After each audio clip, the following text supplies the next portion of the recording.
السلام علیکم ورحمۃ اللہ وبرکاتہ۔ محترم ناظرین، پروگرام علم و حکمت میں ایک وقفے کے بعد میں محمد عبد المنتقم آپ کی خدمت میں پھر حاضر ہوں، اور ہم اپنی گفتگو کو آگے جاری رکھتے ہیں کہ آج جو پسماندگی اور جو زوال، جو انحطاط اور جو پریشانی اور جو مغلوبیت اور محکومیت کا ہمیں سامنا ہے اور پریشان کن صورتحال کا سامنا ہے، اس کا ہم کچھ تجزیہ کریں اور اس کا کچھ حل نکالنے کی ہم کوشش کریں۔ تو میں نے یہ عرض کیا تھا کہ تاریخ میں اتنی بڑی تعداد میں مسلمان کبھی بھی نہیں رہے۔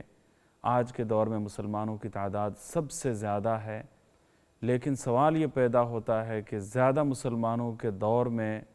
سب سے زیادہ مسلمانوں کی تعداد جس دور میں ہو، ایسے دور میں سب سے زیادہ مسلمان مظلوم کیوں ہیں، پریشان حال کیوں ہے، ذلیل و خوار کیوں ہے؟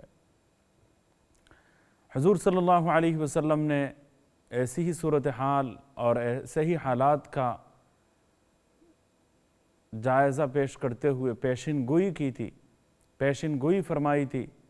کہ ایک ایسا زمانہ آئے گا کہ جس طرح دسترخوان پر کھانا جب لگا دیا جاتا ہے تو ایک دوسرے کو لوگ بلاتے ہیں، اسی طرح مسلمانوں پر دشمن ٹوٹ پڑیں گے اور خاتمہ کرنے کی کوشش کریں گے، اور مسلمانوں پر ظلم و ستم کے پہاڑ توڑے جائیں گے اور مشکل حالات کا ان کو سنگین طور پر سامنا کرنا پڑے گا۔ ایسی صورتحال کا سامنا ہوگا جس کا سامنا اس سے پہلے کبھی نہیں ہوا تھا۔ صحابہ کرام کو شاید اندازہ یہ ہوا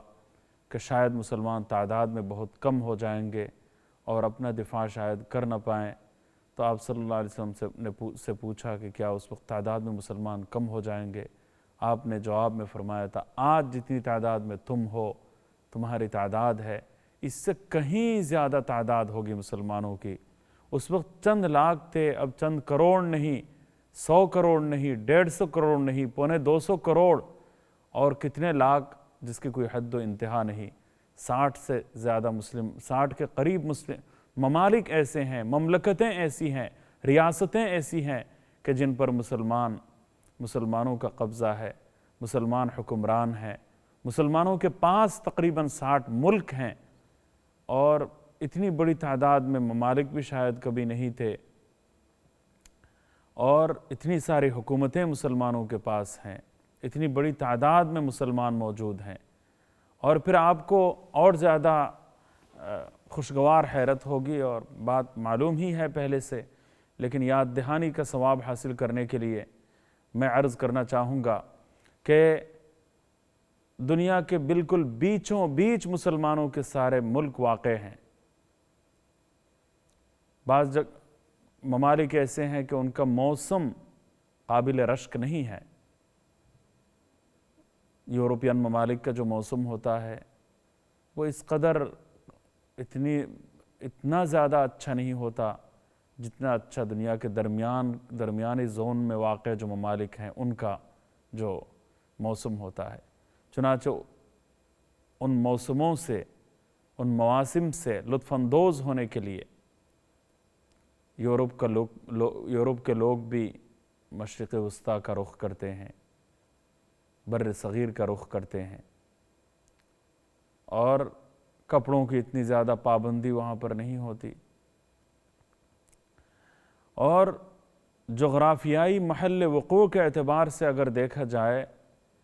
تو مسلمان ملکوں کا محل وقوع دوسروں کے لیے ایسا ہے کہ ان کے رال ٹپکے قابل رشک ہیں۔ سبحان اللہ۔ اچھا، پھر ایک لڑی میں سارے ملک پروئے ہوئے ہیں اور دنیا کے بیچوں بیچ واقع ہیں۔ ایسا معلوم ہوتا ہے کہ پوری دنیا کے لیے ریڑھ کی ہڈی کی حیثیت رکھتے ہیں مسلم ممالک۔ سارے مسلم ممالک آپ دیکھیں، انڈونیشیا اور جکارتہ سے لے کر مراکش تک پورا عالم اسلام ایک لڑی میں پرویا ہوا ہے، ایک رشتے میں گندے ہوئے ہیں، اور محبت کا ایسا ایک رشتہ ان کے درمیان قائم ہو سکتا ہے، تجارتی تعلقات استوار ہو سکتے ہیں، سیاسی اور سفارتی روابط اس انداز میں مستحکم کیے جا سکتے ہیں کہ دوسروں کے لیے قابل رشک ہو، حالات بھی ان کے لیے، موسم بھی قابل رشک ہیں، محل وقوع بھی دوسروں کے لیے رشک کرنے کا باعث ہیں، اور موسم کے لحاظ سے بھی سب سے زیادہ بہتر محل وقوع میں ہے۔ اور کسی ملک کا دفاع سب سے اہم ہوتا ہے۔ دفاعی حالات کا اگر جائزہ لیا جائے تو بیچوں بیچ واقع ہونا اور لڑی کی طرح پروئے ہوئے ہونا اور درمیان میں اپنا پوزیشن ہونا، اپنی پوزیشن کا ہونا، یہ جنگی اعتبار سے بھی اگر دیکھا جائے تو یہ بھی قابل رشک ہے۔ موسم کے اعتبار سے، جنگی لحاظ سے اور ایک دوسرے کے ساتھ ملے ہوئے ہونے کے اعتبار سے، تو مختلف اعتبارات اور مختلف زاویے سے اگر مسلم سلطنتوں اور مسلم سٹیٹس، مسلم ریاستوں اور مسلم ممالک کے حالات کا اگر جائزہ لیا جائے تو وہ مواقع دوسروں کو نصیب نہیں ہے جو اللہ تعالیٰ نے ہمیں عطا فرمائے۔ تو آج مسلمانوں کی یہ پوزیشن ہے، تعداد بھی بہت زیادہ ہے، ماضی کے تمام جو ریکارڈ ہے اس کے مقابلے میں آج زیادہ ہے۔ دنیا میں سب سے زیادہ تیزی کے ساتھ بڑھتا ہوا دین اور مذہب اسلام ہے۔ انڈونیشیا سے لے کر جکارتا تک، جکارتا سے اور انڈونیشیا سے لے کر مراکش تک ایک لڑی میں پروئے ہوئے ہیں سارے ممالک۔ اور پھر دنیا کا سب سے بڑا جو جسے سیال سونا کہا جاتا ہے، لیکوئڈ گولڈ کہا جاتا ہے، وہ سیال سونا مسلمانوں کے پاس ہے، جس کے دم سے پوری دنیا کے کارخانے زندہ ہیں، اور جس پیٹرول کے دم سے پوری دنیا کی چکی ایسا معلوم ہوتا ہے کہ چل رہی ہے۔ پوری دنیا کی معیشت میں مسلمانوں کا یہ سیال سونا جو پیٹرول کی صورت میں موجود ہے، پوری دنیا کی معیشت کا پہیہ اسی کے رحم و کرم پر ہیں۔ دنیا بھر کا مواصلاتی نظام مسلمانوں کے اسی پیٹرول کے مرہون منت ہے۔ اس قدر پرائرٹیز، اس قدر نعمتوں سے بھرپور اور لبریز ہونے کے باوجود، تعداد اتنی زیادہ ہونے کے باوجود، محل وقوع اس قدر قابل رشک ہونے کے باوجود،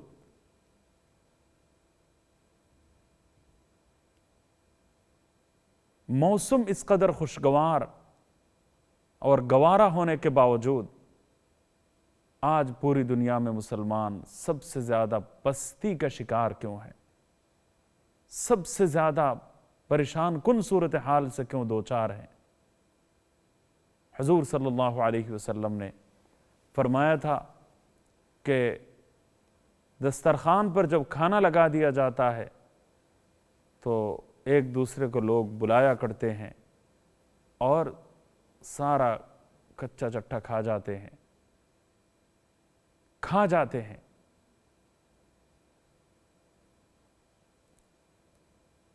مسلمانوں کا حال ایسا ہو جائے گا کہ ان کو ختم کرنے کے لیے، ان پر ظلم ستم کے پہاڑ توڑنے کے لیے، ان پر مظالم کی چکی میں ان کو پیسنے کے لیے،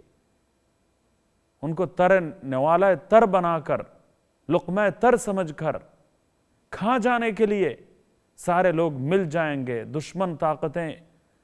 اکٹھی ہو جائیں گی اور ایک دوسرے کو بلائیں گی۔ تو اب آپ اس سے اندازہ لگائیے، تو آپ صلی اللہ علیہ وسلم سے پوچھا گیا تھا کہ تعداد میں کیا مسلمان کم ہوں گے؟ آپ نے فرمایا آج سے کے مقابلے میں کہیں زیادہ اس وقت تعداد ہوگی. تو اس وقت چند لاکھ کی تعداد تھی، اب کئی کروڑ نہیں،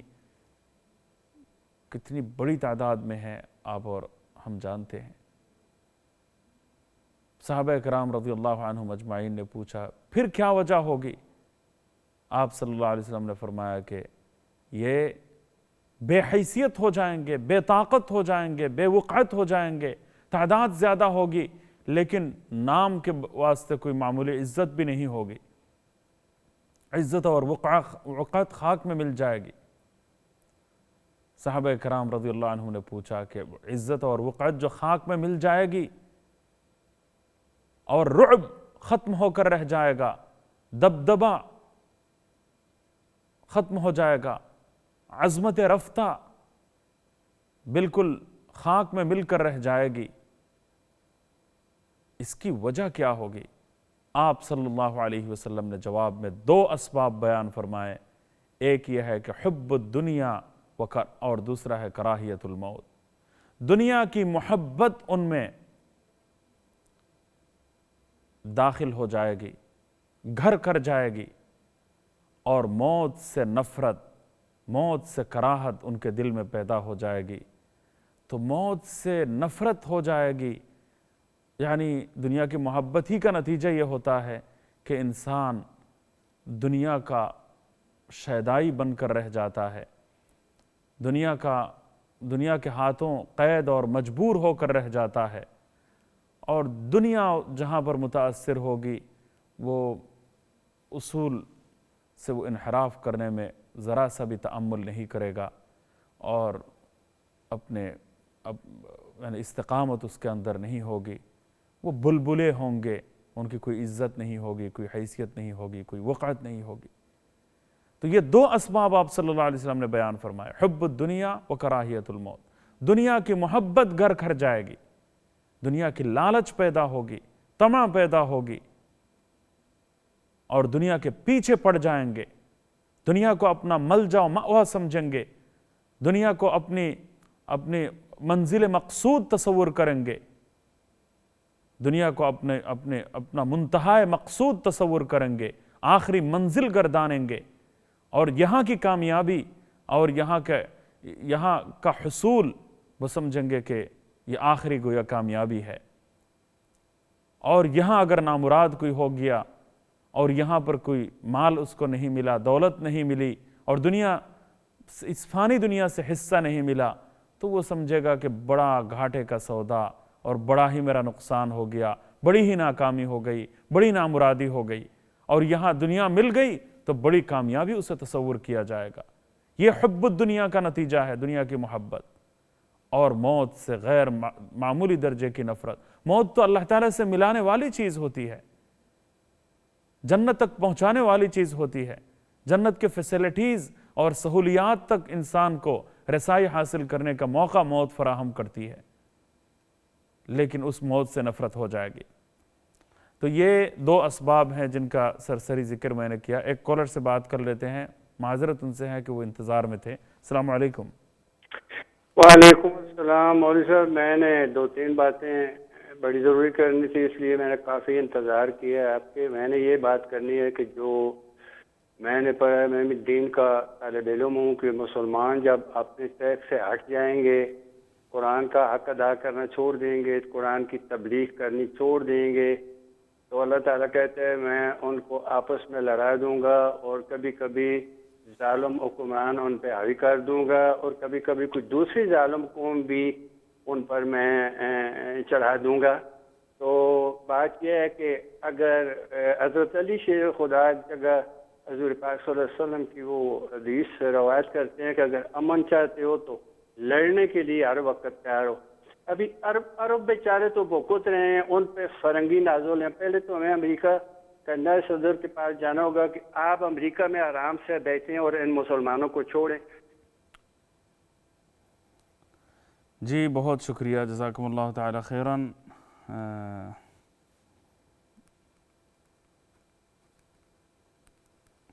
دیکھیے، آپس میں لڑ تو بہت زیادہ رہے ہیں، تو حقیقی جو دشمن ہیں، حقیقی جو دہشت گرد ہیں، حقیقی طور پر جو امن کے دشمن ہے، پوری انسانی سوسائٹی کے لیے جو کینسر کی حیثیت رکھتے ہیں، ان کے خلاف تو صحیح طور پر حکومتیں منصوبہ بندی نہیں کرتی تاکہ پوری انسانیت کی بھلائی کا کوئی سامان ہو، پوری دنیا میں امن قائم ہو، فساد کا خاتمہ ہو۔ تو اس کے لیے طاقت کو مجتمع کرنا، وَأَعِدُّوا لَهُم مَّا اسْتَطَعْتُم مِّن قُوَّةٍ، اور پوری دنیا کو امن کا گہوارہ بنا دینا، یہ ہمارا کام تھا، یہ ہماری ذمہ داری تھی۔ بعض اوقات ان کے خلاف ایکشن بھی لینا پڑتا ہے، دہشت گردوں کے خلاف ایکشن کرنا پڑتا ہے، جو دہشت گرد ہیں، جو امن کے دشمن ہیں، جو انسانیت کا منہ نوچنے والے ہوتے ہیں اور پوری انسانیت کا خون چوسنے والے جو ہوتے ہیں، اور جو انسانیت کے لیے سوہانے روح بنے ہوئے ہیں، ان کے معاملے میں بات یہ ہے کہ منصوبہ بندی کرنی چاہیے، اور یہ حکومتوں کا کام ہوتا ہے، اسٹیٹ کا کام ہوتا ہے، جو اتھارٹیز ہیں ان کا کام ہوتا ہے۔ قانون کو ہاتھ میں لے لینا اس کی ہرگز اجازت نہیں ہے۔ مسلم ملکوں میں بعض لوگوں نے فساد مچایا ہوا ہے، بھائی بھائی کو مار رہا ہوتا ہے، وہ بھی دشمنوں کی سازشوں کا شاخسانہ ہے، اور دشمنوں کے ہاتھوں سے وہ کھیلتے ہیں، دشمنوں کے ہاتھوں میں وہ کھیلتے ہیں، اور بیرونی دشمنوں کا یہ منصوبہ ہوتا ہے، ان کی سازش ہوتی ہے، اور مقامی کارندوں کا یہ اشتراک عمل اس میں ہوتا ہے، اور اس کے نتیجے میں آپس کی لڑائیاں تو خوب چل رہی ہوتی ہیں، آپس میں لڑاؤ اور خود حکومت کرو کی پالیسی پر دشمن گامزن ہو، اور ہم اس سازش کا آلہ کار بنتے ہوئے انہی کی خواہش کو پورا کرنے اور انہی کے مقصد کو تکمیل تک پہنچانے، اور وہ جو نتیجہ دیکھنا چاہتے ہیں اس کو حاصل کرنے کے لیے ہم ان کے لیے آلہ کار بن کر، ان کے کارندے بن کر، ان کے مقصد کی تکمیل کرنے والے بن کر، ان کا ایجنڈا عملی طور پر نافذ کرنے والے بن کر ہم دنیا میں اپنا کردار ادا کر رہے ہیں، اور ہمیں یہ بھی پتہ نہیں ہے کہ میں جو کچھ کر رہا ہوں وہ دیکھنے میں تو اصول پسندی ہے، دیکھنے میں تو کسی کی برائی کا خاتمہ ہے، دیکھنے میں تو بظاہر کسی عقیدے کی تردید ہے، دیکھنے میں تو بظاہر یہ حق اور باطل کے درمیان فرق کرنے والی بات ہے، اصول پسندی ہے، استقامت ہے، اور اپنے بھائی کی کسی غلطی کو بھی تسلیم نہ کرنے کے مترادف ہیں، لیکن حقیقت یہ ہے کہ اس کا نتیجہ دشمنوں کو ملتا ہے، ان کے حق میں ہوتا ہے، فائدہ بالآخر انہی کو پہنچتا ہے، مقصد انہی کا پورا ہوتا ہے، ایجنڈا انہی کا نافذ ہوتا ہے، نتیجہ ہمارے اجتماعی زوال کی صورت میں سامنے آتا ہے۔ میں ایک مثال دینا چاہوں گا، بعض مسلم ملکوں میں جو اسلام کے نام لیوا ہوتے ہیں، ایک مسلم ملک ہم جب چھوٹے تھے اس وقت کی بات ہے، اس ملک میں بعض سیکولر طاقتیں جو کہنا چاہیے ذرا اسلام سے ان کا رشتہ نہیں ہے، وہ برسر اقتدار آ گئے، انتخابات میں کامیابیاں انہوں نے حاصل کر لی، پوری دنیا میں شہ سرخی یہ لگی کہ اس ملک میں جناب سیکولر اور لیفٹسٹ طاقتیں جو ہیں وجود میں آ گئیں، اور ان کی حکومت قائم ہو گئی، لوگوں نے ووٹ ان کو زیادہ دیا، انتخابات کا نتیجہ ان کے حق میں آیا، اور مذہبی دینی جماعتوں کو عوام نے مسترد کر دیا۔ حالانکہ یہ خبر نہیں آئی کہ مذہبی جماعتیں انتخابات کے نام پر 25 ٹکڑوں میں بٹ گئی تھی، اور مذہب کے نام پر 25 جماعتوں نے الگ الگ انتخابات اپنے ٹکٹ پر لڑے، اور جمہوریت کا یہ حسن گویا کہلایا کہ دین کے نام پر یہ جماعت بھی وجود میں آئی، اس نے اپنے ہی بھائی کے خلاف اپنا کینڈیڈیٹ اور امیدوار سامنے لایا۔ اور ہر ایک نے اپنا اپنا امیدوار پیش کیا، لڑائی خوب ہوئی، اسلام کے حق میں جو ووٹ بینک تھا تتر بتر ہو کر رہ گیا، منتشر ہو کر رہ گیا۔ 25 ووٹ ایک باکس میں پڑنے والے تھے،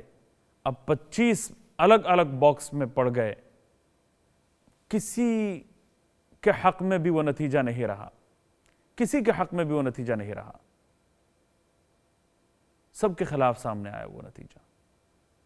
تو اس طریقے سے